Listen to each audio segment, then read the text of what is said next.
Mainit na ang sikat ng araw nang itulak ni Ermin Tolentino ang kanyang lumang tricycle palabas ng bakuran nila sa San Roque. May kalawang na ang tambutso at ang tambol ng likod na gulong ay tila may awit ng pighati sa bawat pihit ng manibela. Ngunit kahit pa ito'y halatang huling-huli na sa uso, dala nito ang pag-asa ng isang ama sa 3 anak at ang pangarap na kahit papaano makaraos lang sa isang araw pa. Ermin, i-check mo yung preno ha, paalala ng kanyang panganay na si Noel habang iniabot ang kanyang simpleng baon na tinapay na may mantika at kapeng tinimpla sa pinaglutuan ng kape kahapon. Oo anak, ingat sa school, pakitingnan na rin si nanay mo bago ka umalis. Sagot niya habang tinatali ang lumang bag sa likod ng tricycle. Doon nakalagay ang ilang pirasong tools, extra shirt at lumang wallet. Si Marla, ang kanyang asawa, ay dating mananahi sa palengke ng San Roque. Ang kanyang mga kamay ay minsang sanay sa mga tahinang damit ng kasal at mga gown para sa graduation. Ngayon, nakahiga na lamang ito sa papudpud na kutson sa isang sulok ng bahay. May hose ng oxygen sa ilong at mga gamot sa isang lumang plastic na basket. Pa, wag mo na akong isipin masyado ha. Mahina ang boses ni Marla habang sinusubukan nitong ngumiti kahit naghahabol ng hininga. Tahimik ka lang dyan. Ako na ang bahala sa pamasahe at pambili ng gamot. Magpagaling ka lang, bulong ni Ermin.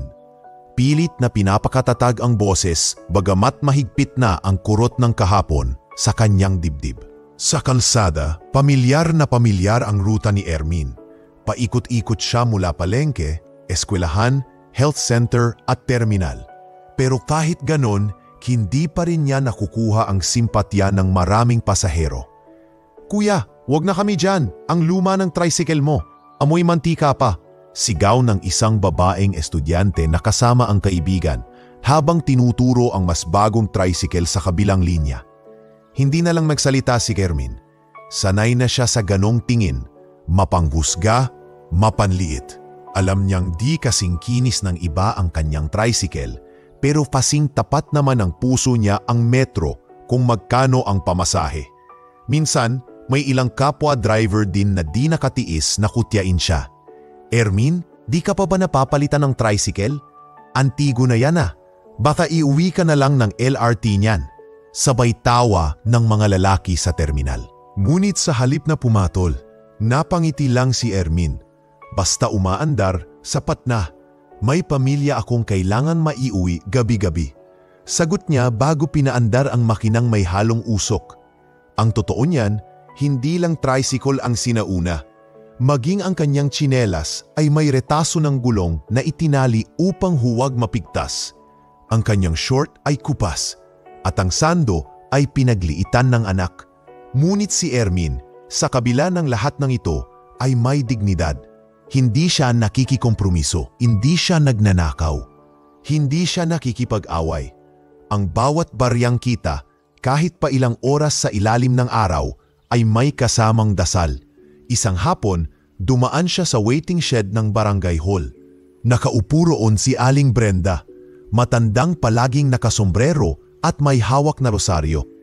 Tahimik itong nag-aabang ng masasakyan. Aling Brenda, saan po tayo? Tanong ni Ermin habang pinapahid ang pawis sa batok. Sa simbahan lang iho. Doon sa luma, sa may paanan ng bundok. Habang bumibiyahe, hindi umiimik si Ermin. Ang kanyang mata ay palaging nakamasid sa kalsada. Hindi dahil natatakot, kundi dahil iyon ang nakasanayan. Wala siyang oras para sa chismis o para sa mga walang saysay na usapan. Ngunit bago bumaba si Aling Brenda, may sinabi itong tila mababaw lang, ngunit tumama kay Ermin. Iho, alam mo, hindi mo kailangan ng bagong tricycle para mapansin. Ang mahalaga, hindi kalawang ang puso mo. Napatingin si Ermin. Hindi siya nakasagot, pero napalunok siya. Parang may uminit sa kanyang dibdib. Hindi galit, kundi pasasalamat. Pagka-uwi ng gabing iyon, habang nakaupo sa bangkito sa labas ng bahay, narinig niya ang hilik ng kanyang mga anak at ang ubo ni Marla sa loob ng bahay. Tahimik niyang kinagat ang tinapay na matigas na. Tumingala siya sa langit na puno ng bituin at lamok. Isang araw, Ermin, bulong niya sa sarili. Hindi man ngayon pero darating din ang araw na babalik ang lahat ng kabutihan. Hindi niya alam, ang araw na iyon ay hindi na pala ganoon kalayo. Mainit na naman ang sikat ng araw sa San Roque nang muling lumabas si Ermin Tolentino, dala ang kanyang tricycle.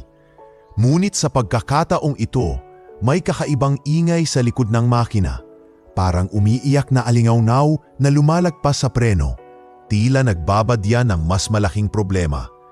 Habang pababa sa isang maikling kalsadang paliko, bigla na lang nawalan ng kontrol ang manibela.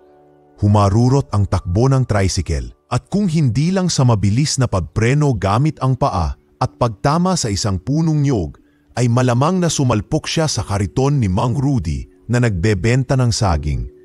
Ermin, ayusin mo na yung karag-karag mong tricycle bago ka pa makadisgrasya. Sigaw ng isa sa mga kapwa driver. Pawis na pawis si Ermin habang hinahatak pa atras ang kanyang tricycle. Kinapa niya ang ilalim ng manibela at tinapik-tapik ang pedal. Tanghali na, kailangan ko pa sanang makapila ng kahit 3 biyahe, bulong niya sa sarili. Nang sumilip siya sa bulsa ng kanyang lumang bag, nakita niya ang laman. 20 pesos, barya at resibong may petsang 3 linggo na. Wala siyang pambiling pyesa, lalo pa ang bayad sa mekaniko. Kaya't sa halip na dalhin sa talyer, itulak niya ito pa uwi habang isinasaisip kung paano magagawa ng paraan.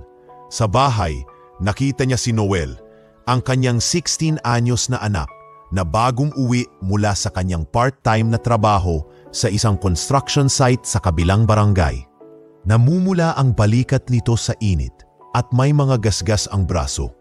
Pa, may naipon na po akong 600 piso. Baka po makatulong sa preno. Huwag niyo po munang galawin yung savings para sa gamot ni nanay. Sambit ni Noel habang iniabot ang lukot-lukot na pera. Anak, hindi mo na dapat iniisip yan. Mag-aral ka muna. Ako na ang bahala rito. Pero pa, huwag ka nang makipagtalo. May diskarte ako. Sa totoo lang, wala naman talaga siyang konkretong plano. Ang meron lang siya ay pag-asa na baka may mapulot siyang piyesa sa junk shop o baka makiusap siya sa talyer at bayaran na lang kapag nakaraos na. Kinagabihan, habang inaayos niya ang preno gamit ang lumang wrench at punit-punit na guwantes, dumaan ang kapitbahay nilang si Mang Eladio, hawak ang plastik na may lamang ulam. Aba Ermin, kanin lang ang ulam mo? May toyo ka pa riyan?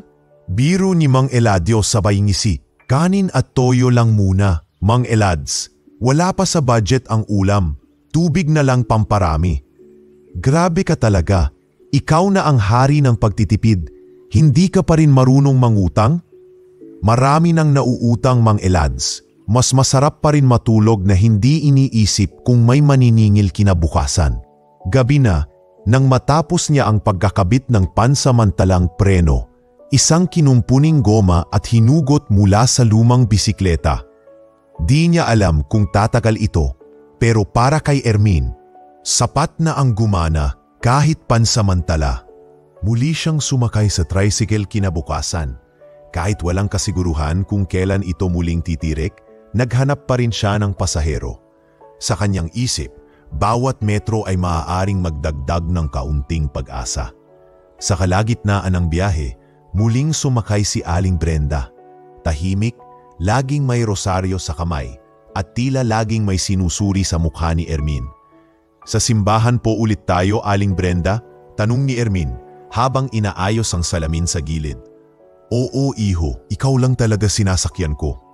Kahit maraming tricycle, iba ang pagmamaneho mo. Hindi bara-bara, hindi padalus-dalos. Napangiti si Ermin.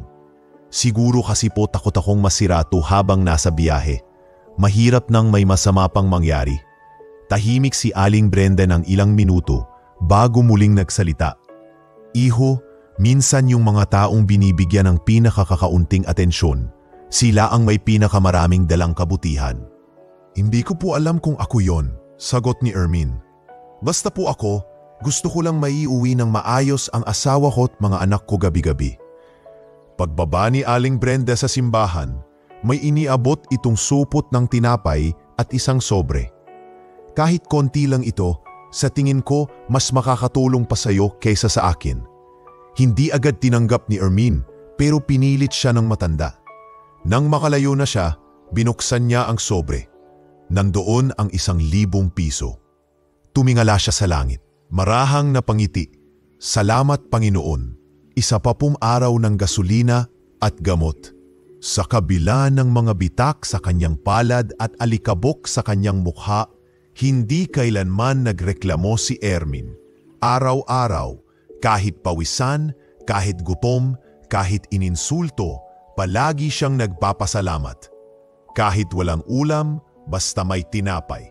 Kahit walang preno, basta may direksyon. At kahit walang kasiguruhan, basta may panalangin. Hindi niya alam na ang pinakabigla-bigla at hindi inaasahang araw ng kanyang buhay ay ilang kembot na lang ng makina ang layo. Gabi na, at sa kalye ng San Roque ay tila bumibigat ang hangin. Malamlam ang mga ilaw sa poste at ang ilang tindahan ay nagmamadali ng magsara. Si Ermin, sa kabila ng pagod mula sa maghapong biyahe, ay patuloy pa ring pumipila sa terminal, umaasang kahit papaano ay makadagdag pa sa panggastos kinabukasan.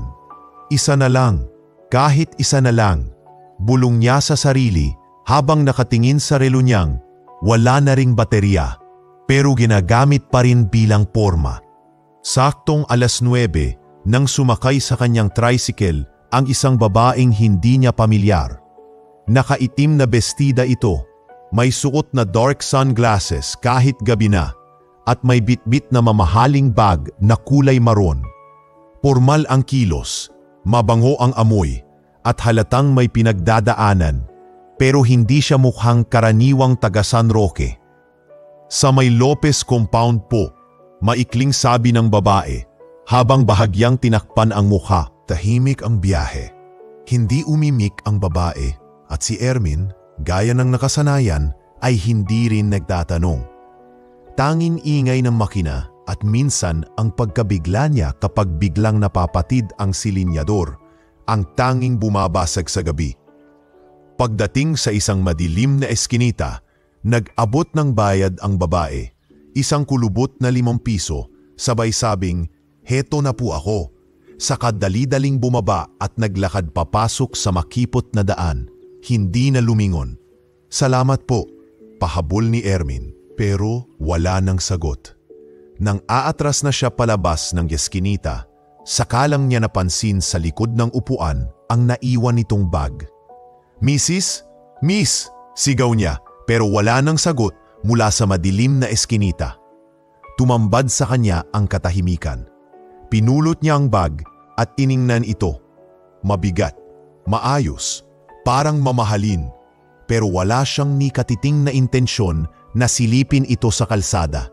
Tahimik niyang isinabit ito sa hook ng tricycle, saka umuwi.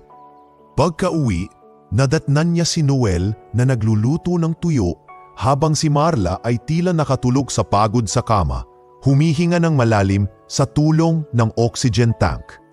"Pa, kumain ka na. Mainit pa," sabi ni Noel habang inaayos ang pinggan. "Salamat anak, may naiwan sa tricycle. Bababa ko lang sandali," sagot ni Ermin sabay hawak sa bag. Pagpasok sa lumang lamesa sa kusina, isinara niya ang bintana. Tahimik niyang binuksan ang bag at sa isang iglap, napaupo siya sa kinatatayuan. Sa loob, siksik ang mga sobre ng perang papel, buo, malutong, at karamihan ay tig-1,000.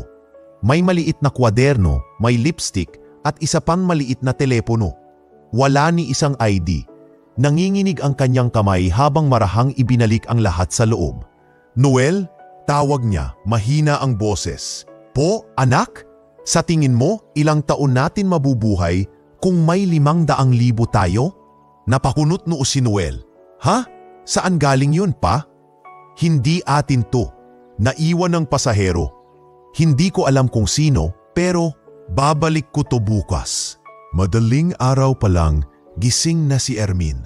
Kahit wala pang araw, Hinila na niya ang tricycle papunta sa lugar kung saan bumaba ang babae. Bitbit niya ang bag at kasama ang pag-asa na sana'y makita niya ito. Pagkarating sa eskinita, tahimik na umikot si Ermin sa mga bahay. Kumatok sa ilang pinto, nagtanong, "Pasensya na po, may nakita po ba kayong babaeng nakaitim na bestida kagabi?" Karamihan ay umiling. Yung iba, walang pakialam. Hanggang sa may isang batang babae na lumapit. "Kito, baka si Ma'am Abigail po yun." "Abigail?" "Opo, doon siya sa malaking bahay, may gate na itim, yung may tanim na orchid sa harap. Madalas nakaitim siya. Sabi nila, negosyante siya pero matapang." Agad na nagtungo si Ermin sa naturang bahay. Matayog ang pader at may intercom. Pinindot niya ito. Ilang saglit pa, bumukas ang pinto at lumabas ang isang lalaking may suot na uniforme, bodyguard marahil. "Sino kayo?" tanong nito. Seryoso ang tono. Magandang umaga po. May naiwan pong bag kagabi ng sakay sa tricycle ko. Sa tingin ko po, kay Ma'am Abigail yon." Nagkatinginan ang lalaki at isang babaeng lumapit sa pintuan. At mula sa likod nila, lumabas ang babae, nakaitim muli. Pero ngayon ay walang sunglasses. Nakakunot ang noo at tila galing sa pag-iyak. "May problema ba?" tanong ng babae. "Ma'am, kayo po ba yung sumakay ng tricycle kagabi? Naiwan niyo po ipo." Sabay abot ni Ermin sa bag. Napabuntong hininga ang babae at agad na kinuha ang bag. Tiningnan niya ito at halos mapaupo sa pagkabigla. "O Diyos ko!" mahinang sambit niya bago bumaling kay Ermin. "Ito ang buo?"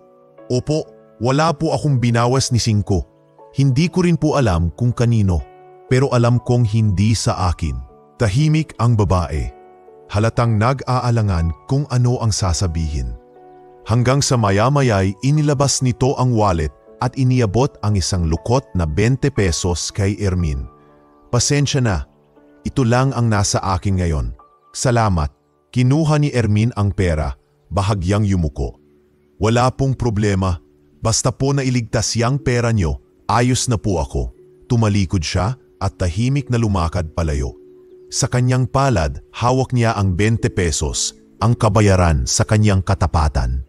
Sa kanyang likuran, tahimik siyang pinagmamasdan ni Abigail. Wala pang 5 segundo matapos iabot ang lukot na 20 pesos, bigla na lang tumakbo si Abigail Mercado, papasok ng bakuran nila. Parang ayaw mahuli ng sariling damdamin. Hindi na siya lumingon pa, at ang malamig na pintuang bakal ng mansyon ay dahan-dahang sumara sa harapan ni Ermin. Naiwan siyang nakatayo sa labas, hawak ang gusot na pera. Tanging pisikal na patunay ng kabutihang ginawa niya. Isang boses ang pabulong niyang narinig sa kanyang sarili. "Iyan na ba yon? Yan na ang kabayaran sa tapat mong puso?" Pero hindi nagtagal ang pag-iisip niya ng ganoon. Mahigpit niyang pinisil ang lukot na 20, isinilid sa kanyang bulsa at marahang huminga. "Salamat na rin po, ma'am," bulong niya kahit wala nang makarinig.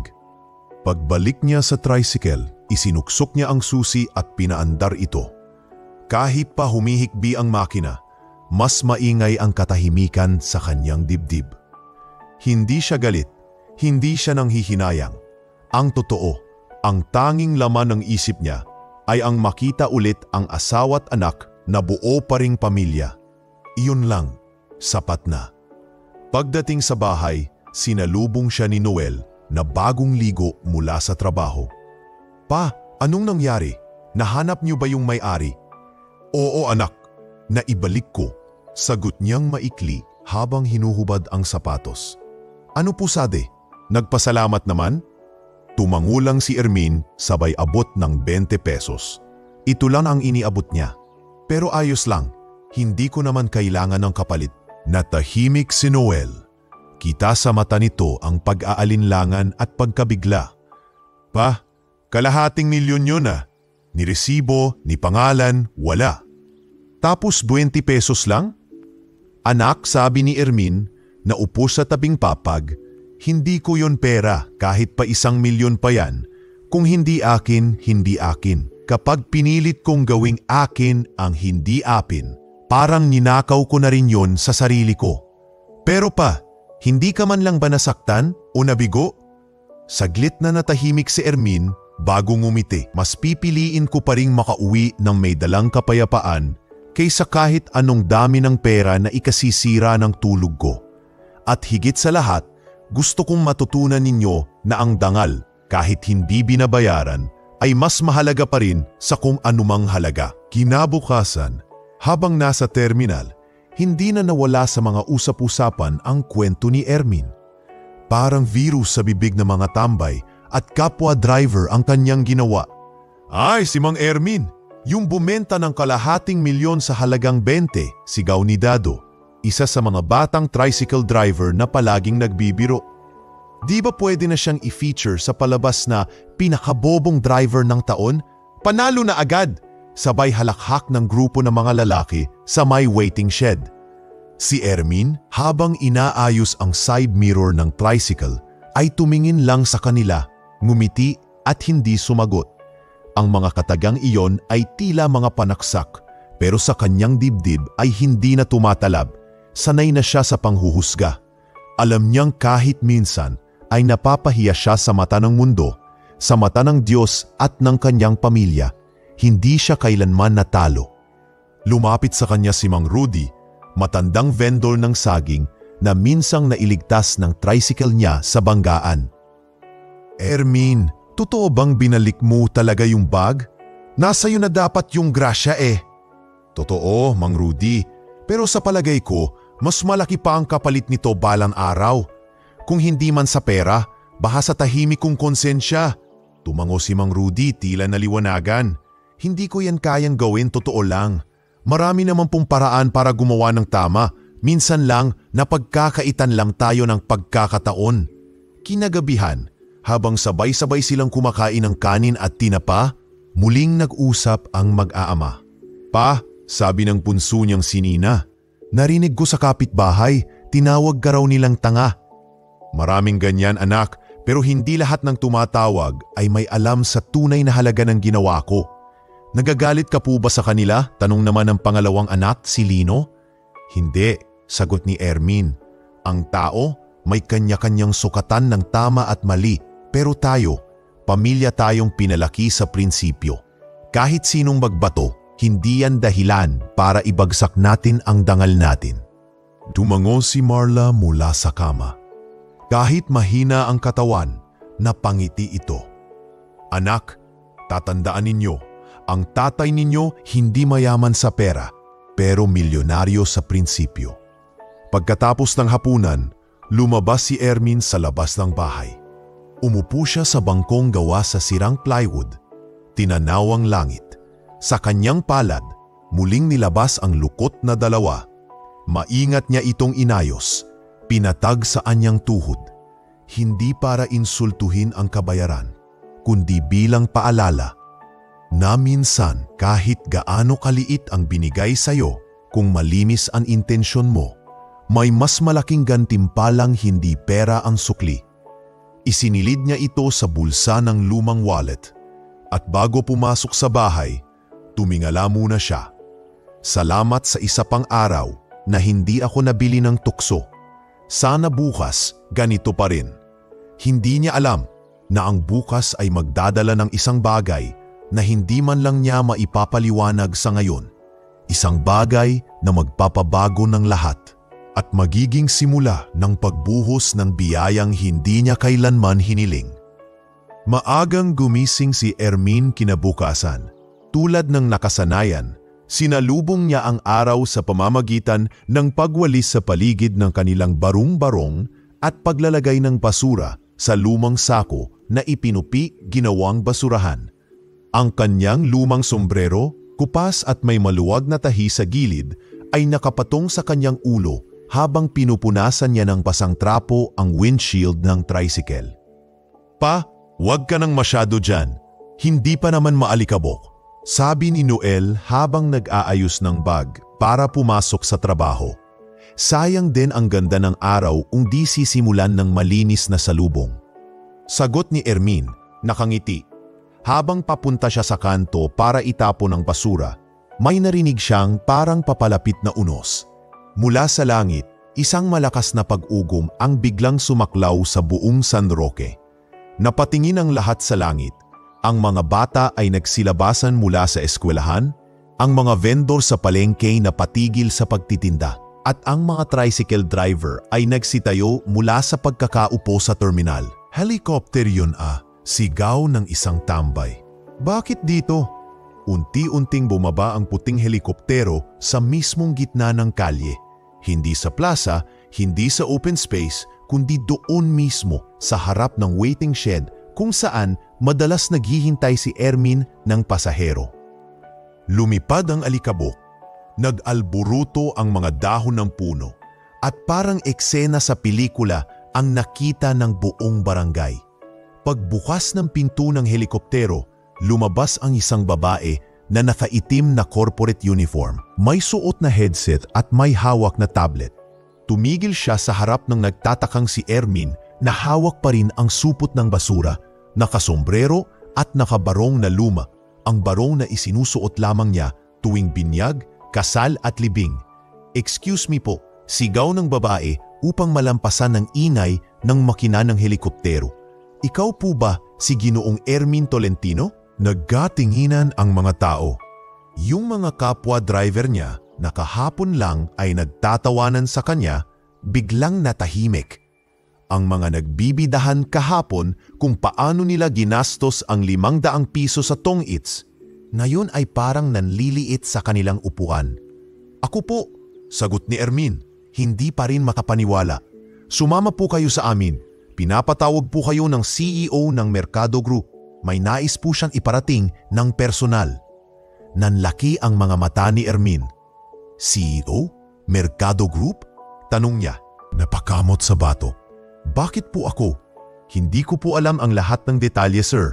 Pero ang tagubilin po ay ihatid kayo agad na yun din." Teka lang po, wala akong damit, wala akong, ito lang pong suot ko." "Maayos na po yan, sir. Hinihintay po kayo." Habang hinihintay niyang makasakay, lumapit si Noel, bitbit ang cellphone. "Pa, anong nangyayari? Bakit may helicopter? Bakit ikaw ang hinahanap nila?" Hindi pa rin makasagot si Ermin. Marahang ipinatong ang kamay sa balikat ng anak. "Hindi ko rin alam, anak, pero parang may gustong mangyari ang Diyos." Mula sa malayo, tinig ni Dado ang narinig. "Oy, pa-picture pa naman sa helicopter. O kalain mo, yung 20 pesos, may sukli palang milyonaryo." Napahagigik ang ilan, pero hindi ito panunuya. Ngayon, parang paghanga na. May humanga, may nagtaka, pero karamihan, natahimik lang at nagmasid. Bago sumakay ng helikopter, lumingon si Ermin. Tinapik ang kanyang tricycle na parang alagang hayop, sakang ngumiti sa langit. Sa isip niya, sana kahit anuman tong paroroonan ko, hindi ako magbabago. Kahit pa bumilis ang lipad ng buhay, ipilitin kong manatiling nakasayad ang gulong ko sa lupa. Sa loob ng helikopter, habang lumilipad sa itaas ng lungsod, tahimik lang si Ermin. Pinagmamasdan ang mga bubong, ang masisikip na kalsada, ang palengke ng San Roque na ngayon ay parang munting laruan mula sa taas. "Ano po ba talaga to?" tanong niya sa assistant. "Confidential po muna, sir, pero hintayin niyo na lang mamaya. May gustong personal na sabihin si Ma'am Abigail." Paglanding nila sa rooftop ng isang mataas na gusali sa Maynila, Mercado Holdings Headquarters, tila bumagsak sa balikat ni Ermin ang bigat ng lugar. May mga staff na nakapila, parang may inaasahang importanteng bisita. Pero hindi siya artista, hindi siya politiko. Isa lang siyang tricycle driver na may barong na may mantsa ng langis sa laylayan. Isang lalaking nakaterno ang lumapit. "Ginoong Ermin Tolentino, bati nito." "Opo, ako nga po. Welcome to Mercado Group. Hinihintay po kayo ni Ma'am Abigail sa executive floor." Habang tinutulungan siyang magsuot ng ID badge at pinapasok sa elevator, ramdam ni Ermin ang pagkabog ng kanyang dibdib. Sang tanong lang ang umiikot sa kanyang isipan. Bakit ako? Sa bawat saglit ng katahimikan, bawat hakbang papalapit sa hindi niya kilalang kapalaran, unti-unti ring bumabalik sa kanyang isip ang mga sinabi niya sa kanyang anak, "Kung hindi akin, hindi ko kukunin." Diyan ako masaya. At ngayong tila may ibinabalik sa kanya ang mundo, tanong niya sa sarili, hahawakan ko pa rin kaya ang prinsipyo ko kahit biglang lumaki ang halaga ng kapalit?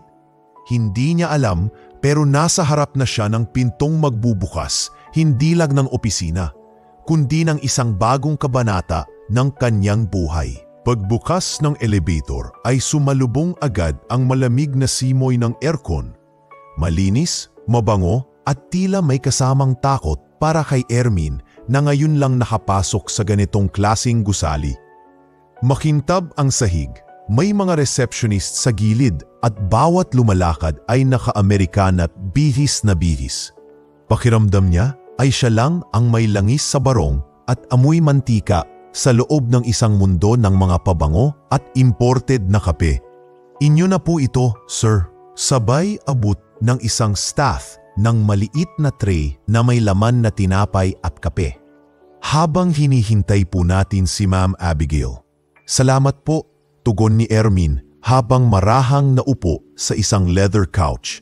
Inayos niya ang sombrerong iniipit sa tagiliran ng kanyang baywang. Pinunasan ang pawis sa noo at maingat na sinipsip ang kape. Hindi ito matapang gaya ng instant na madalas niyang iniinom. Hindi rin ito mapait. Mainit sa lalamunan pero malambot sa pakiramdam. Parang binabalot siya ng isang katahimikang hindi niya kayang ipaliwanag. Sa kalagitnaan ng kanyang pagngata sa tinapay, biglang bumukas ang pintuan ng executive office. Lumabas ang sekretarya at mumiti sa kanya. Sir Ermin, maaari na po kayong pumasok. Sa loob ng opisina, tila ibang mundo na naman ang kanyang narating. Malalaking salamin ang pader, tanaw ang kabuuan ng Maynila. May mga painting na hindi niya kilala ang artist. May bookshelf na may mga librong pawang Ingles ang pamagat.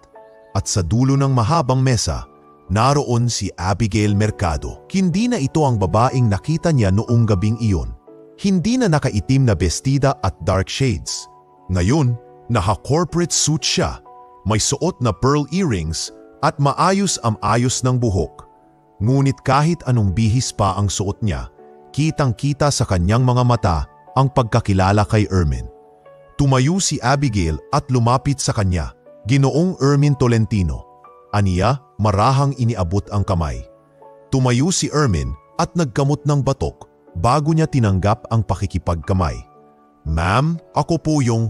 Alam ko, sagot ni Abigail sabay ngiti. Ngunit halatang naiiyak.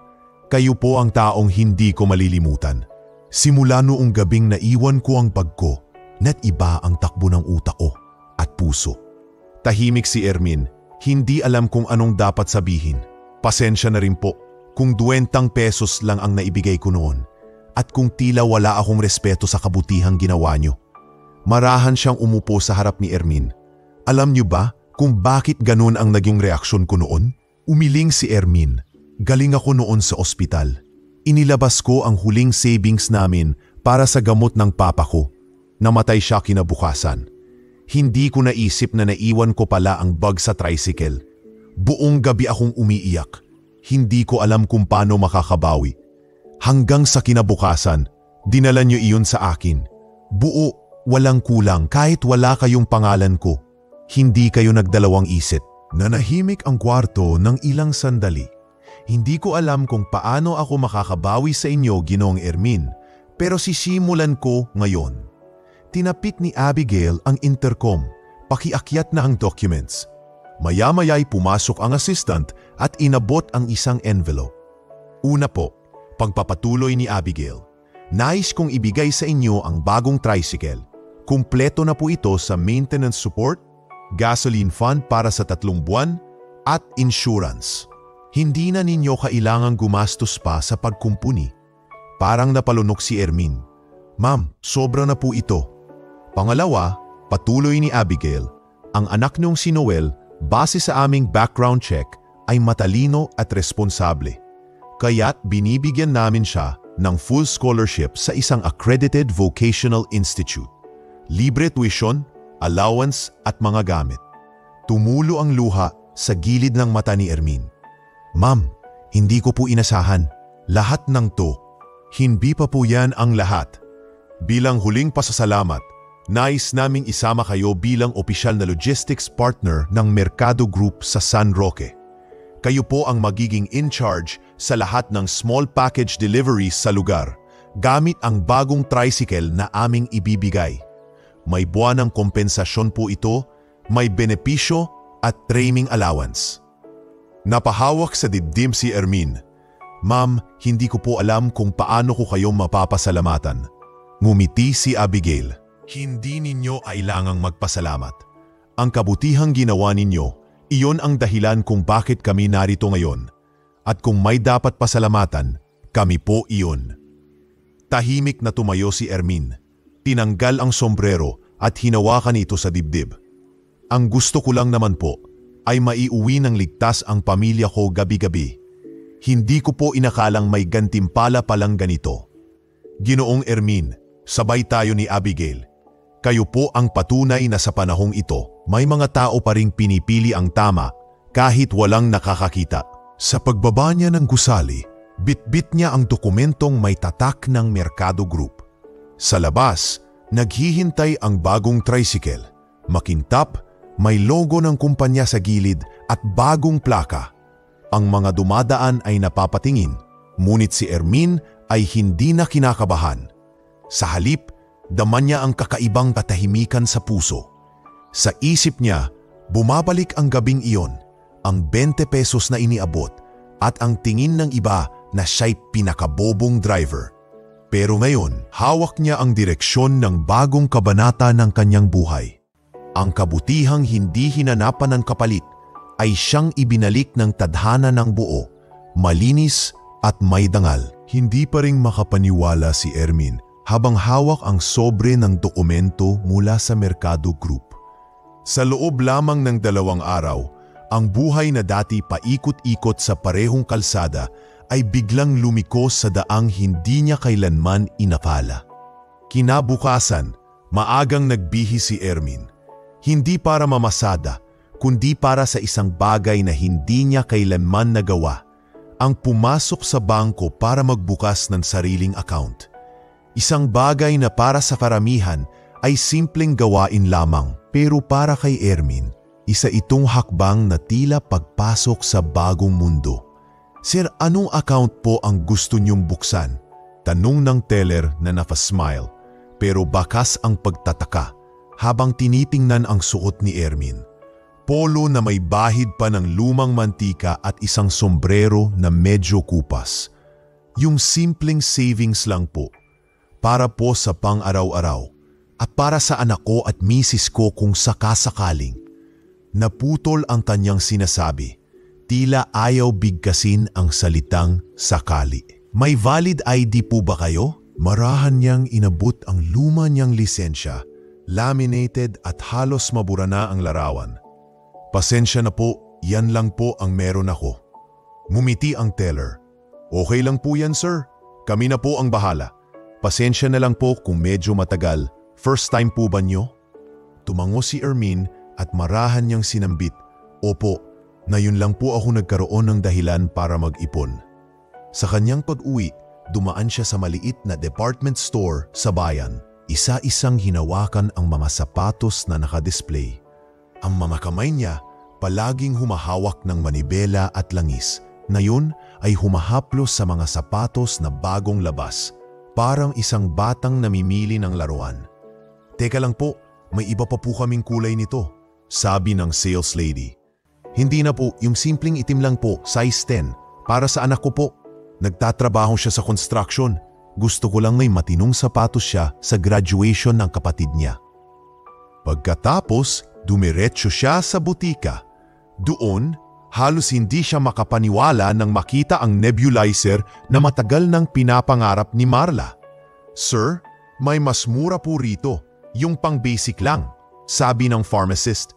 Pero sagot ni Ermin, yung magtatagal po sana para kahit paano gumaan ang paghinga ng asawa ko.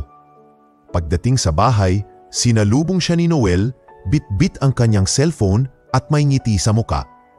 Pa, may tumawag sa akin kanina. Galing daw po sa Stellar Technical Institute, sa bayan. May full scholarship daw ako. Lahat libre. Nagulat si Ermin. Talaga anak? Sinabi ba kung sino ang sponsor? Wala raw pong pwedeng sabihin. Anonymous donor daw. Saglit na natahimik si Ermin. Sa kanyang puso alam niyang si Abigail ang nasa likod nito. Hindi na niya kailangan ng kumpirmasyon. Ang kabutihang ibinigay niya ay gumugulong na patuloy ang alon at ngayon ay sumasalubong sa kanyang anak. Habang nakaupo si Ermin sa ilalim ng punong mangga sa bakuran, dumaan si Mang Dado at ilang tambay. Hindi na gaya dati na may kasamang kantiyaw, ngayon ay katahimikan ng baon nila sa bawat daan. "Uy Ermin, astig na tricycle mo ah," sabi ni Mang Rudy, pilit na ngumiti.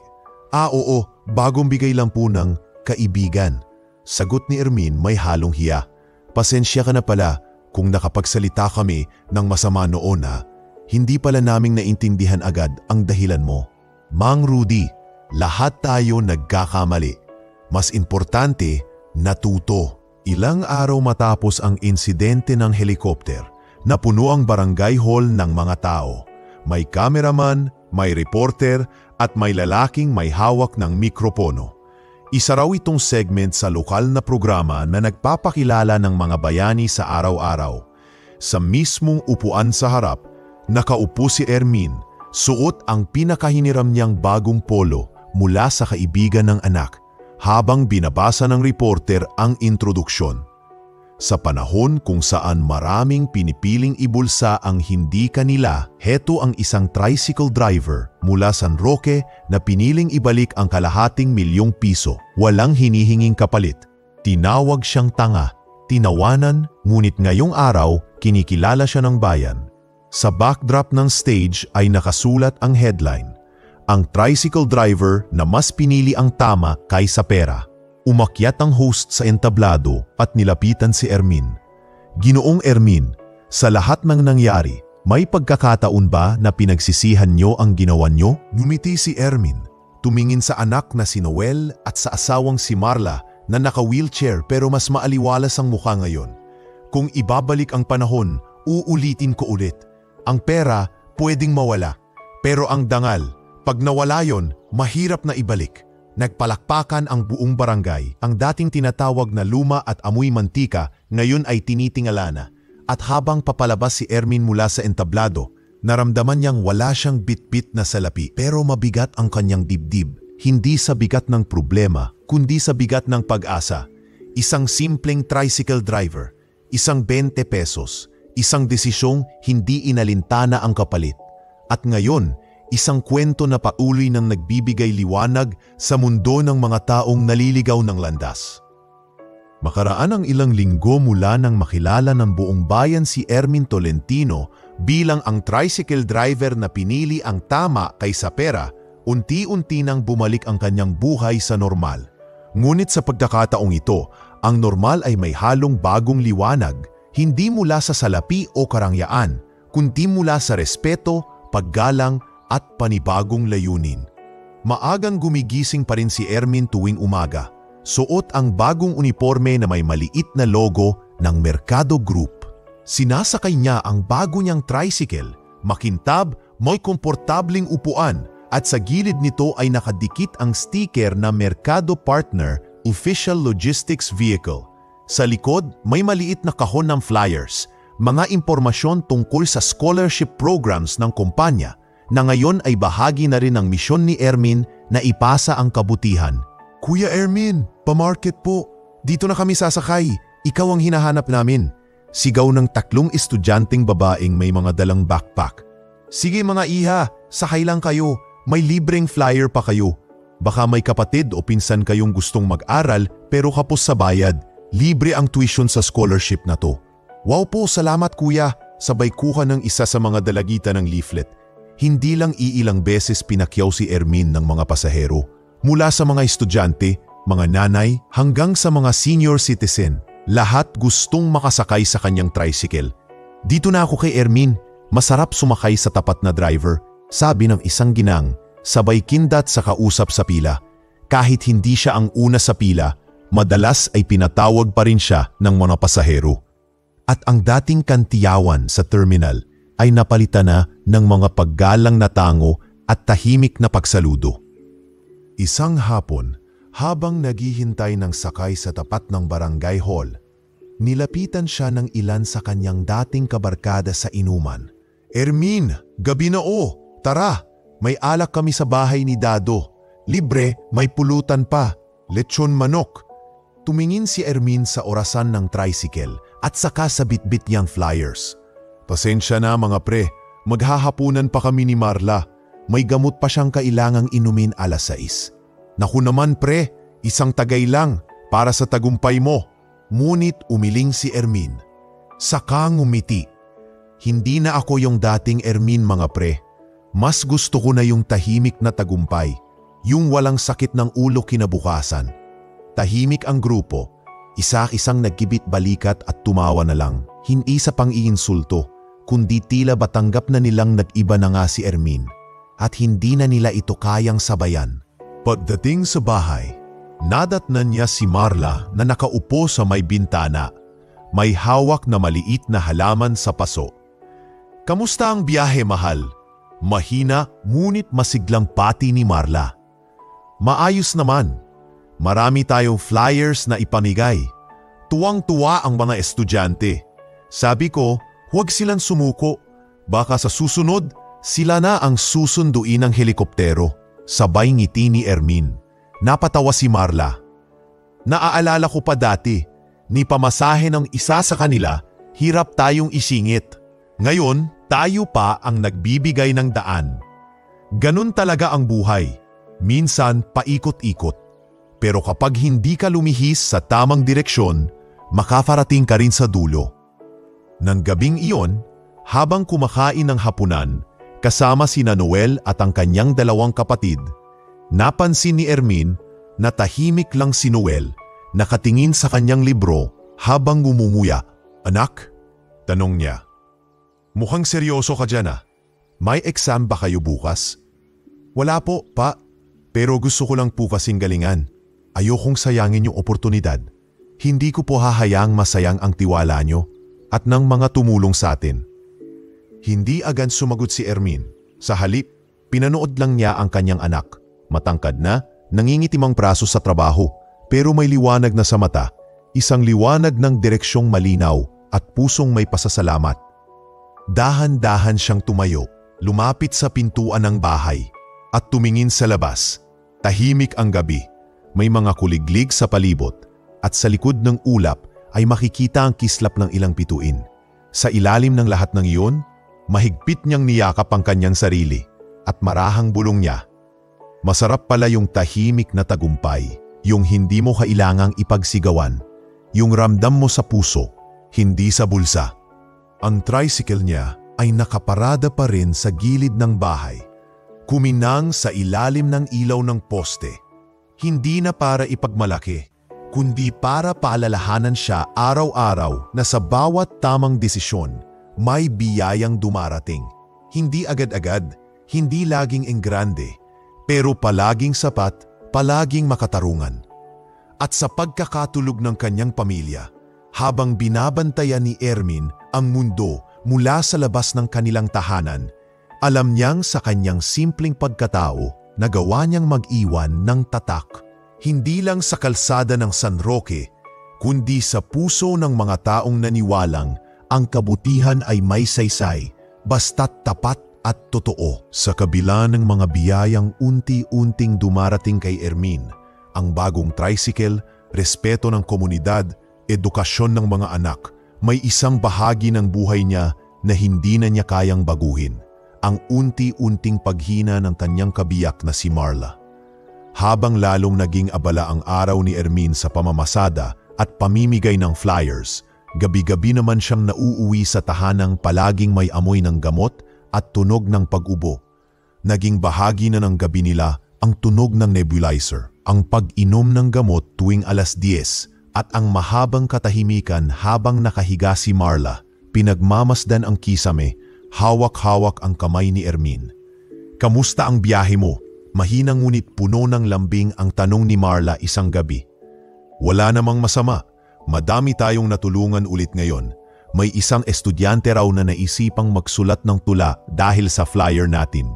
Sagot ni Ermin, habang hinahaplos ang noo ng asawa. Kaya siguro hindi na kita pinipigilang bumiyahe. Kasi alam kong mas marami ka pang gustong marating kaysa manatili lang sa tabi ko. Napahigpit ang hawak ni Ermin sa kanyang palad. Hindi, ikaw ang tahanan ko. Saan man ako magpunta, ikaw ang uuwian ko. Ngunit tila may alam na si Marla. Sa mga araw na lumilipas, humihina ang kanyang boses. Hindi na siya ganun kadalas bumangon.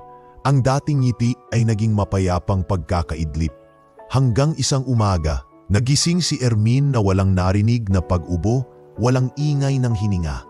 Lumapit siya sa kama at tinapik ang balikat ni Marla. Mar, gising na, may gamot ka na. Walang tugon, walang kilos, kundi ang malamig at maputing kamay ng babaeng kanyang minahal mula pa sa kanilang kabataan. Tahimik si Ermin. Walang sigaw, walang iyak. Umupo siya sa tabi ng kama at tinitigan si Marla. Marahang kinuha ang larawan nila sa ibabaw ng aparador. Isang lumang litrato sa peryahan, naka-frame sa plastik, kupas na ang kulay. Pinunasan niya ito gamit ang laylayan ng kanyang sando. Ang sabi ko, uuwi ako sa iyo gabi-gabi. Hindi ko alam, ikaw pala ang mauuna. Sa burol, simple lang ang ayos. Walang masyadong dekorasyon, kundi ilang puting bulaklak at mga kandilang pinagsama-sama ng mga kaibigan. Sa isang sulok, nakaupo si Ermin. Tahimik, walang luha, ngunit laging nakatingin sa lumang larawan nila ni Marla na nakasabit sa gilid ng kabaong. Tol, sabi ni Mang Rudy, kung gusto mong umiyak, ilabas mo lang. Umiling lang si Ermin. Hindi na kailangan. Hindi naman ako iniwan ni Marla. Inaantay lang niya akong tapusin ang mga pangarap namin. Ilang sandali pa, may isang sasakyang dumating sa labas. Itim, makintab, may plakang hindi pangkaraniwan. Bumaba mula rito si Abigail Mercado, suot ang itim na bestida at may dalang maliit na buke ng white roses. Tahimik siyang lumapit kay Ermin. Inabot ang mga bulaklak at dahan-dahang lumuhod sa harap ng kabaong. Marla, bulong niya. Salamat sa pagbigay ng liwanag kay Ermin. Sa mundong ito kung saan lahat gustong manlamang, pinatunayan mong may pag-ibig pa ring totoo kahit walang kayamanan. Tumayo siya't hinarap si Ermin. Kung hindi mo ako pinakawalan noong araw na yon, kung pinilit mong manatili ang bag na iyon sa'yo, baka hindi ko natutunan ang tunay na halaga ng pananampalataya, ng kabutihan. Kaya salamat sa inyo ni Marla. Napatingin si Ermin sa kanya. Tahimik pa rin ang kanyang mukha pero ang matay may konting galaw. Parang umuusbong ang tubig ngunit pinipigilan. Alam kong hindi mo kailangang dumito, sambit ni Ermin. Pero kailangan ko, hindi ito tungkulin, panata ito. Sa mga sumunod na araw ng lamay, unti-unting dumagsa ang mga tao. Mga dati niyang pasahero, mga estudyanteng nakatanggap ng flyers, mga tindera sa palengke, at maging ang mga dating niyang nambastos at nagtawag sa kanyang pinakabobong driver ng taon. Isa-isa silang lumapit, walang bitbit kundi dasal at paggalang. Mang Ermin, ako po yung tinanggihan niyong sumakay dati dahil may sira ang preno ng tricycle niyo noon. Hindi ko po alam na ganyan pala kayong tao. Pasensya na po. Mang Ermin, ako po yung tumawa noon nung binalik niyo yung pera. Hindi ko po alam ang hirap niyong pinagdadaanan. Salamat po sa paalala. Hindi sumagot si Ermin. Isang tango lang, isang tapik sa balikat. Sapat na upang maipadama na ang kanyang puso ay hindi nagahawak ng galit. Sa araw ng libing, ang buong barangay ay tumigil sa lahat ng gawain. Ang tricycle na may sticker ng Mercado Partner ay ginawang panabong sa unahan ng posisyon. Lahat ay naglakad mula bahay nila hanggang sa sementeryo. Matahimik, may dalang puting bulaklak at paalalang hindi lang si Marla ang ililibing, kundi isang yugto ng buhay ni Ermin. Pagdating sa puntod, tahimik na lumapit si Ermin. Walang dasal, walang drama. Inilagay lang niya sa ibabaw ng lapida ang litrato nila ni Marla. Silang dalawa sa perya, magkahawak kamay, nakangiti. Pagkatapos, yumuo siya, hinaplos ang lupa at bulong niya ang tamang desisyon. Minsan, hindi bayad ng pera, kundi ng mga taong bumabalik dahil naabot ng puso mo ang kanila. Makalipas ang ilang buwan mula nang pumanaw si Marla, dahan-dahang bumangon muli si Ermine sa gitna ng pagkalungkot. Hindi naging madali ang bawat umaga. Ang pagbangon mula sa kama na dati may kasama, ang pag-inom ng kape na dati may kausap, at ang pagtahimik ng gabi na dati may tinig ng isang asawa't ina. Ngunit imbes na hayaang lamunin siya ng lungkot, inalay ni Ermine ang sakit na yon sa isang mas malaking dahilan. Kung hindi ko na siya makakasama sa bahay, pulong ni Ermine sa sarili habang nakatanaw sa lumang lote sa gilid ng barangay hall. Baka dito ko na lang siya gawing tahanan ng iba. At sa tulong ng kaunting ipon, suporta mula sa Mercado Group at donasyon ng ilang kababayan, ipinanganak ang Marla Center, isang maliit pero makabuluhang espasyo sa San Roque na naging community pantry tuwing Lunes at Biyernes at reading and learning center sa iba pang araw. Isang dating tambakan ng kahoy at yero ang lugar, pero sa bawat araw ng pagbubungkal, pagpintura at pag-aayos, naroon si Ermine. Suot pa rin ang luma niyang sombrero, may walis tambo sa isang kamay at pintura sa kabilang kamay. Kuya Ermine, sabi ni Josie, isang volunteer teacher na taga-Karatig Barangay, pwede na po ba naming ayusin ang reading corner? Oo, iha. Doon sa kaliwa, ayusin niyo yung mga libro. May ibibigay akong lumang estante. Pwede nating gamitin para sa dictionary at encyclopedia. Medyo luma na, pero mas matibay pa kaysa sa mga bago. Minsan, mapapansin mo si Ermine na nagwawalis ng harapan habang nagkakalase sa loob. O kaya na may naglalagay ng delatang sardinas sa pantry shelf habang nagpapakulo ng lugaw para sa mga batang pumupunta tuwing hapon. Hindi siya direktor, hindi siya may-ari. Siya ang tagapaglinis, tagapag-init ng tubig, tagapunit ng scratch paper, at tagapukpok ng pako sa sirang bangkito, at buong puso niya itong ginagampanan. Si Noel naman, na ngayon nakapagtapos na ng kanyang vocational training, ay naging voluntaryong guro tuwing Sabado. Sa isang sulok ng center, may 6 na upuan, isang second-hand na computer at whiteboard na may nakasulat, Basic Computer Literacy Class with Kuya Noel. Okay mga bata, wika ni Noel sa kanyang 6 na estudyante, pindutin niyo muna ang power button. Huwag niyong pilitin, dahan-dahan lang, parang pakikipag-usap sa nanay niyo.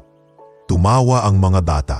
Ang ilan sa kanila noon ay namamalimos sa labas ng tindahan.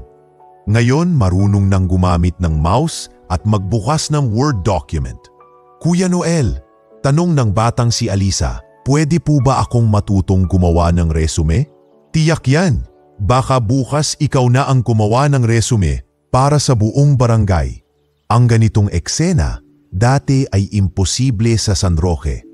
Pero dahil sa Marla Center, ang mga batang hindi alam kung anong susunod sa buhay nila, ay ngayon ay may direksyon, may silid na nagbibigay ng kaalaman at kalinga. Isang araw, habang tinatapos ni Ermine ang pagpintura ng likod ng center, nilapitan siya ng isang batang babae. Lolo Ermine, pwede po ba akong magbasa ng libro kahit hindi po ako enrolled? Basta marunong kang mag-ingat sa libro at marunong kang magpasalamat, pwede kang magbasa kahit buong araw, sagot niya. Sumaya ang bata at sa kanyang likod may dalang karton na sinulatan niya ng kamay. Araw-araw akong nagbabasa para araw-araw akong umaasa. At hindi lang loob ng center ang nagbago. Sa kalsada ng San Roque, may isang bagong mural na ipininta ng grupo ng mga kabataang dating tambay lang sa palengke. Gamit ang mga donasyong pintura, nilikha nila ang isang imahe ni Ermin. Nakasombrero, may hawak na tricycle handle at may ngiting may dangal. Sa tabi ng kanyang larawan, may malalaking salitang isinulat sa pader.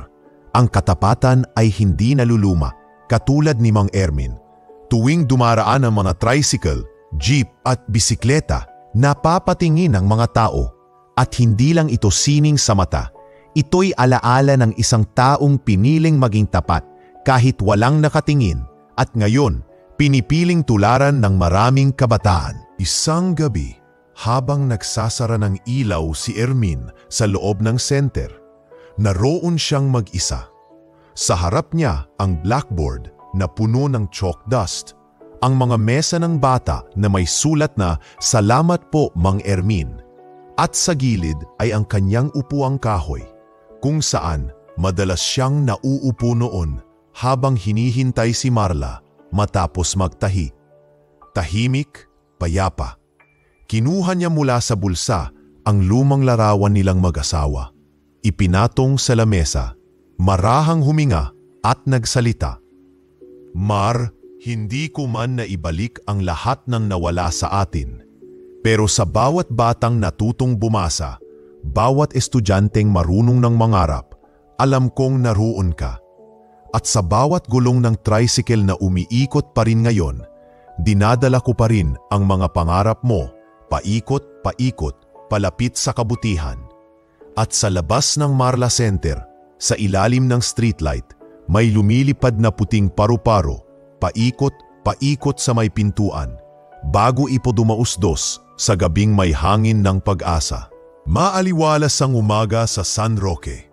Sa harap ng Marla Center, nagwawalis si Ermin ng mga nalaglag na dahon ng akasya habang pinagmamasdan ang mga batang masayang papasok sa maliit na reading room.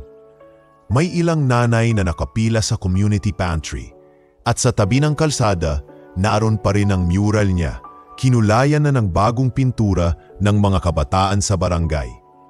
"Kuya Ermin, tawag ng isang estudyante, may bisita raw po kayo. Babae, nakaputi, may dalang sobre." Napakunot ang noo ni Ermin. "Babae?" ulit niya habang marahang hinubad ang kanyang guwantes at nilapag ang walis tambo.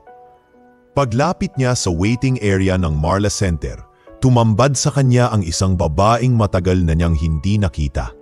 Hindi nagbago ang tikas, ang postura at ang malalim na pingin. Si Abigail Mercado. "Abigail," mahinang sambit niya. "Ermin," lumapit si Abigail, may bitbit na maliit na envelope at bulaklak.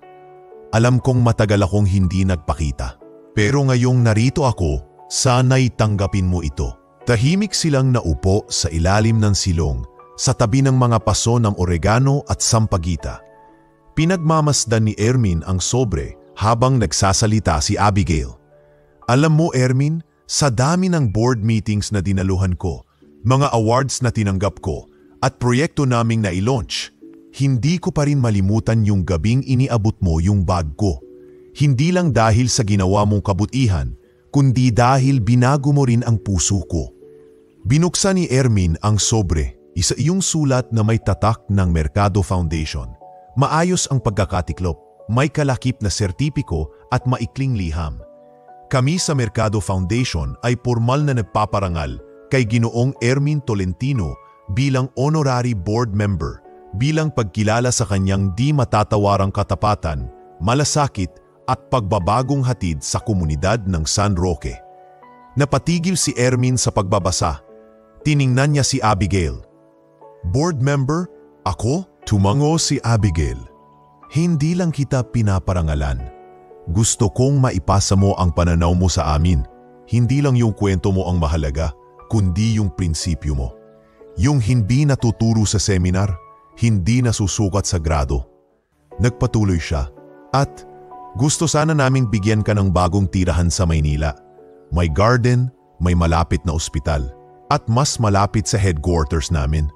Hindi mo na kailangang magtrabaho. Retirado ka na dapat, Ermin." Tahimik si Ermin. Ilang sandali siyang nakatingin sa mga batang naglalaro sa gilid ng center.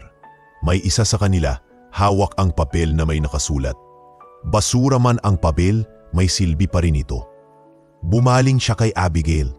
Alam mo, hindi ko inakala na maririnig ko yan mula sa isang tulad mo. Salamat, talagang salamat.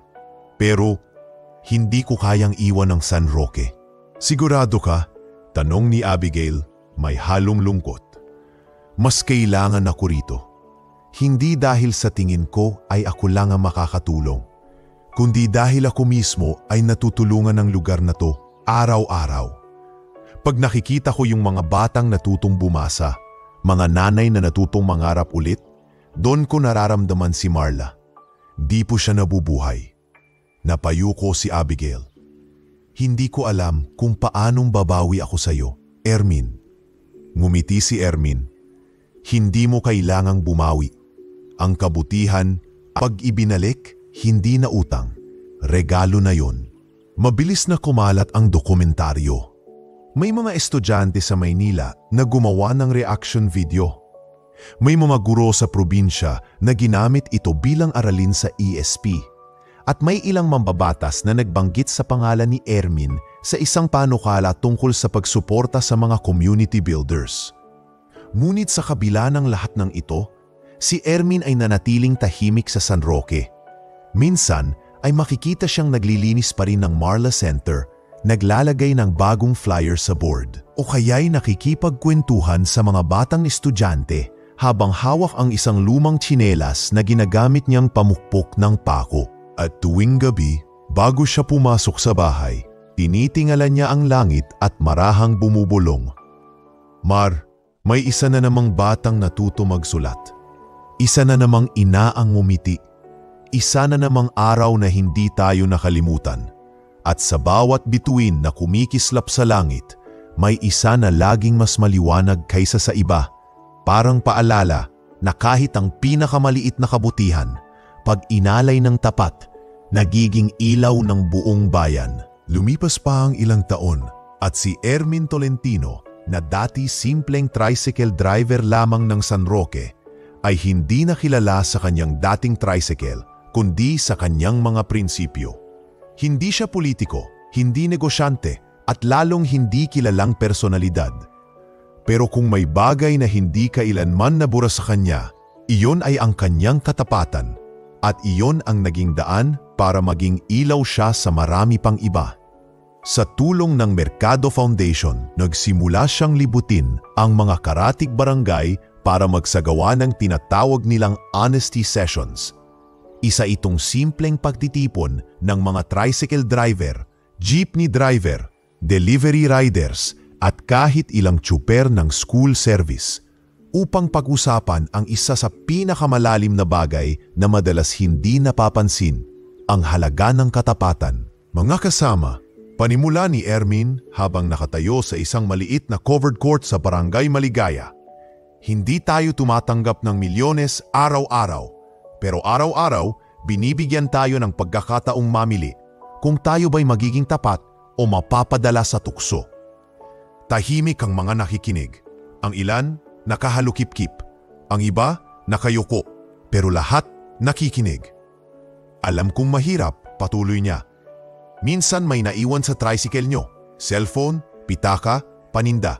Minsan walang kasiguruhan kung babalikan pa. Pero tandaan nyo, hindi ang halaga ng naiwan ang sinusukat, kundi ang halaga ng tao na piniling hindi itago iyon. Minsan ay may nagtatanong, paano kung di na nga binalikan, tapos wala pa tayong pamasahe kinabukasan? Ngumiti si Ermin, di wala, pero tahimik ka, makakatulog ka, at pag dumating ang araw na kailangan mong ipaliwanag ang ginawa mo, hindi ka mapapahiya kahit kanino. Bukod sa mga honesty sessions, madalas na rin siyang imbitahan sa mga pampublikong paaralan. Hindi siya magaling magsalita, hindi siya sanay sa entablado, pero ang kanyang kwento ay palaging nauuna pa sa kanya. At sa bawat paaralan, parehong reaksyon, katahimikan, kilig at ilang luha. Mga bata, panimula niya sa harap ng mga grade 12 students sa San Roque National High School. Ang katapatan, hindi uso, pero kailanman hindi yan dapat mawala. Kasi kahit ilang taon pa ang lumipas, kahit anong mangyari, pag ikaw ang pinili ng pagkakataon para maging tama, sana piliin mo. Minsan, may lumapit sa kanya pagkatapos ng programa. Isang batang lalaki, may hawak na envelope.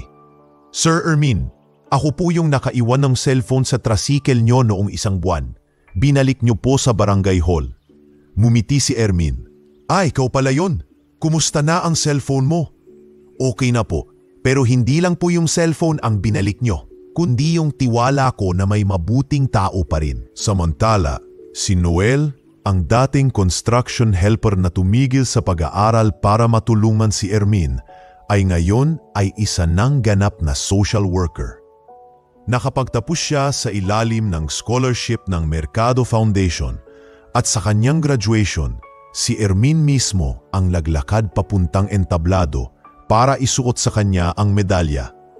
Pa, wika ni Noel habang inaabot ang isang maliit na kahon para sa'yo. Pagkabukas ni Ermin, tumambad ang isang simpleng wristwatch na may ukit sa likod. Para hindi ka palaging late sa pagbabago ng mundo, Noel, napangiti si Ermin sabay tapik sa balikat ng anak. Anak, di mo kailangang bilhan ako ng relo. Sa bawat sandaling tumulong ka sa iba, alam kong sumusunod ako sa oras ng puso mo. Hindi nagtagal, nakatanggap si Ermin ng liham mula sa opisina ng alkalde ng bayan.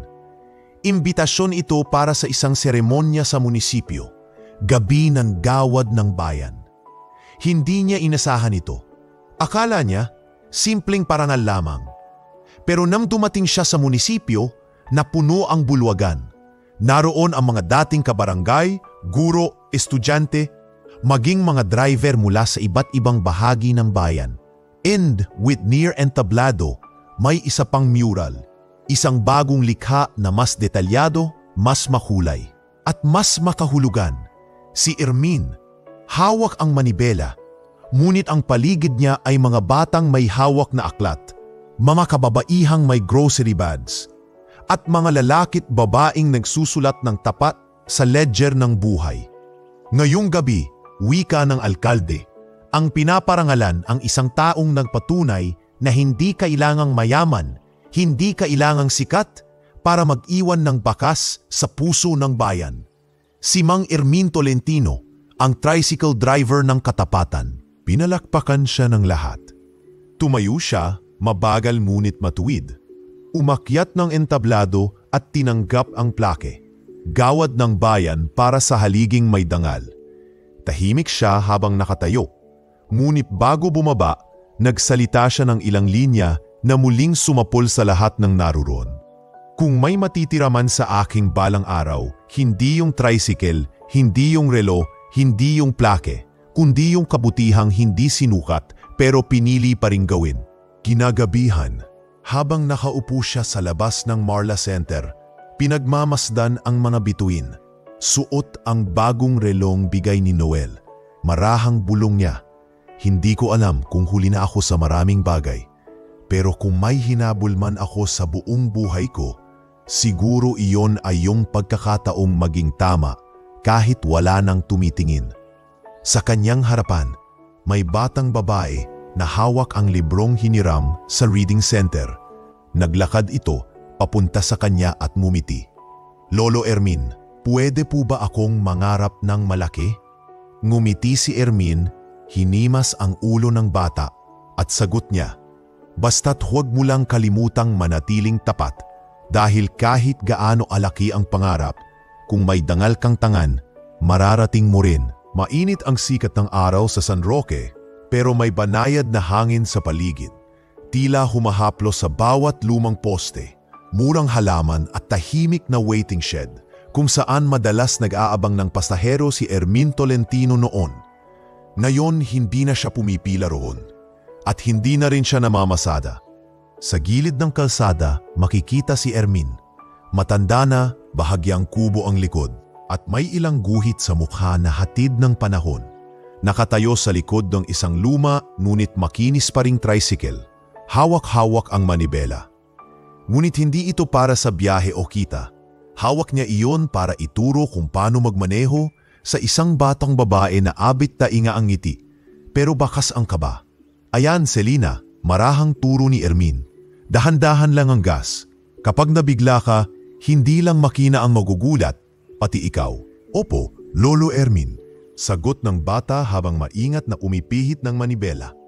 Si Selina, apo ni Aling Brenda, ang tahimik na matandang pasahero noon na una niyang napansin at tila matagal nang alam ang mabubuting bagay na kay Ermin magmumula. Alam mo, nung unang beses kong dalhin tong tricycle sa eskinita, halos sumemplang ako dahil sira ang preno. Pero tingnan mo to ngayon, matibay pa rin. Parang puso ng tapat, hindi madaling masira. Napangiti ang bata, hindi na siya masyadong natatakot. Naramdaman niya ang tiwala at iyon ang nagtulak sa kanyang kamay para hawakan ang throttle ng may konting tapang. Maya-maya, huminto si Selina, bumaba mula sa upuan at marahang yumakap kay Ermin. Lolo Ermin, alam niyo po ba, kayo po ang nasa libro namin sa eskwelahan. Yung kwento ng driver na nagbalik ng kalahating milyon. Nabasa ko po yun. Sabi ko, parang kilala ko tong lolo na to. Tapos kayo nga po pala talaga. Hindi agad nakasagot si Ermin. Bagkus marahan niyang hinaplos ang ulo ng bata. Aba kung ganon, magaling pala yung pagkakaguhit nila sa akin ha? At siguro mas magaling pa yung sumulat dahil pinarating nila ang aral, hindi lang ang istorya. Sa hindi kalayuan, may kakaibang ingay sa himpapawid. Isang tunog na hindi karaniwang naririnig sa gitna ng tahimik na San Roque. Napatingala ang mga tao. Lumabas ang mga tindera mula sa mga kubo nila. Nagsilabasan ang mga bata mula sa Marla Center. At ang ilang driver ay lumingon habang hawak ang basang trapo. Helikoptero ulit yun, sigaw ng isa. Parang yung dati kay Mang Ermin. Ngunit sa pagkakataong ito, hindi na para sunduin si Ermin. Huminto ito sa mismong tapat ng barangay hall. At mula roon ay bumaba ang dalawang babae, may hawak na mga brown envelope at isang lalaking may dalang kahon. Si Ermin, pinagmamasdan lang sila mula sa malayo. Lumapit ang isa sa mga kababaihan kay Kapitan Pedro. Kap, scholarship distribution po para sa mga out-of-school youth. Instructions from the Mercado Foundation. Ito na po ang third wave. Nandito po lahat. Requirements, forms, IDs at allowance cards. Grabe, dami niyong dala tugon ni Kapitan Pedro. Halatang manghang-mangha pa rin. Parang simula lang kahapon ng lahat ng to. Tahimik na nakatayo si Ermin sa lilim ng punong mangga. Hawak niya sa isang kamay ang kanyang lumang sombrero at sa kabilang kamay ang kanyang panlinis ng side mirror na hindi na niya kailangan. Tumingin siya sa langit. Hindi na siya nagtatanong kung bakit siya napili noon. Hindi na rin siya nagtataka kung bakit bumabalik ang mga biyaya sa barangay nila. Ngayon, nauunawaan na niya. Lumapit sa kanya si Noel, dala ang notebook at cellphone. Kasalukuyang nagko-coordinate para sa scholarship interview sa Marla Center. Pa, nakarating na yung 4th batch. Sila yung may mga anak na dating hindi nakakapag-aral. Sa loob ng 3 taon, umabot na tayo sa mahigit 300 beneficiaries. Magaling anak, sagot ni Ermin. Pero wag niyong kalimutan, hindi lang scholarship ang tulong. Minsan, isang simpleng pakikinig, isang mabagal na biyahe o isang lumang kwento ang pinakamakapangyarihang tulong sa lahat. Ngumiti si Noel. Alam ko po, kaya nga ang daming bata ang gustong makinig sa inyo. Mas kilala pa kayo kaysa sa barangay captain. Nang hapon ding iyon, habang papalubog ang araw, si Ermin ay muling naupo sa harap ng waiting shed kung saan dati siyang nag-aabang ng pasahero. Nasa tabi niya ang tricycle na luma na ulit ngunit matibay pa rin. Sa kahabaan ng kalsada, tahimik ang lahat. Parang sinadya ng araw na maging kalmado ang buong mundo para bigyang espasyo ang isang matandang lalaki na buong buhay ay ipinaglaban ang pagiging tama kahit paminsan ay siya lang ang naniniwala rito. Sa likod ng kanyang upuan, may bagong ukit sa pader ng waiting shed at sa huling pag-ikot ng hangin sa San Roque ng araw na iyon, Tila may ibinulong ang kalangitan. Isang simpleng tricycle driver, isang 20 pesos, isang tamang desisyon, at isang pangakong tinupad ng panahon. Wakas. Kung umabot ka hanggang dulo ng kwentong ito, maraming salamat. Minsan sa buhay may mga taong tulad ni Mang Ermin, hindi kilala, hindi sikat, pero sa isang simpleng desisyon, nabago ang takbo ng maraming buhay. Pinatunayan niya na kahit gaano kaliit ang meron ka, kung buo ang dangal mo, maaari kang maging ilaw ng komunidad, inspirasyon ng kabataan, at patunay na ang kabutihan ay hindi kailanman naluluma. Ang kanyang kwento ay paalala para sa ating lahat. Hindi nasusupat sa halaga ng pera ang yaman ng puso. At sa bawat pagkakataong may iniwan, nawawala, o sinusubok ang ating prinsipyo, lagi nating piliin ang tama kahit walang nakatingin.